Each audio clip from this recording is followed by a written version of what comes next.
ಶಿವಮೊಗ್ಗ ನಗರದ ತುಂಗಾ ನದಿಯಲ್ಲಿ ಆಗಸ್ಟ್ 24ರ ಸಂಜೆ ಕಣ್ಮರೆಯಾದ ಇಬ್ಬರು ಹೆಣ್ಣು ಮಕ್ಕಳ ಶೋಧ ಕಾರ್ಯಾಚರಣೆಯನ್ನು ಅಗ್ನಿಶಾಮಕ ದಳ ತಂಡ ಮುಂದುವರೆಸಿದೆ.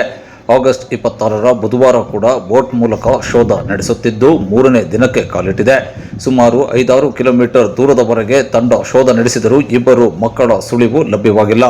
ಅಗ್ನಿಶಾಮಕ ದಳದ ಠಾಣಾಧಿಕಾರಿ ಹುಸೇನ್ ನೇತೃತ್ವದಲ್ಲಿ ಸಿಬ್ಬಂದಿಗಳಾದ LF ಸುನೀಲ್, ಗಣೇಶ್, ಮಾರುತಿ, ಸಂತೋಷ್, ನಿಹಾರ್, ಸತೀಶ್ ಮೊದಲಾದವರು ಶೋಧ ಕಾರ್ಯಾಚರಣೆಯಲ್ಲಿ ಭಾಗಿಯಾಗಿದ್ದಾರೆ.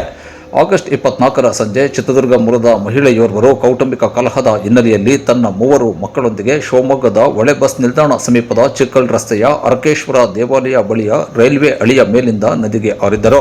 ಈ ವೇಳೆ ಯುವಕನೋರ್ವ ಮಹಿಳೆ ಹಾಗೂ 11 ತಿಂಗಳ ಗಂಡು ಮಗುವನ್ನು ರಕ್ಷಣೆ ಮಾಡುವಲ್ಲಿ ಸಫಲನಾಗಿದ್ದ. ಮಹಿಳೆ ಹಾಗೂ ಮಗುವನ್ನು ಸರ್ಕಾರಿ ಮೆಗ್ಗಾನ್ ಆಸ್ಪತ್ರೆಗೆ ದಾಖಲಿಸಲಾಗಿತ್ತು. ಆದರೆ 6 ವರ್ಷ ಹಾಗೂ 4 ವರ್ಷದ ಇಬ್ಬರು ಹೆಣ್ಣು ಮಕ್ಕಳ ಸುಳಿವು ಲಭ್ಯವಾಗಿರಲಿಲ್ಲ.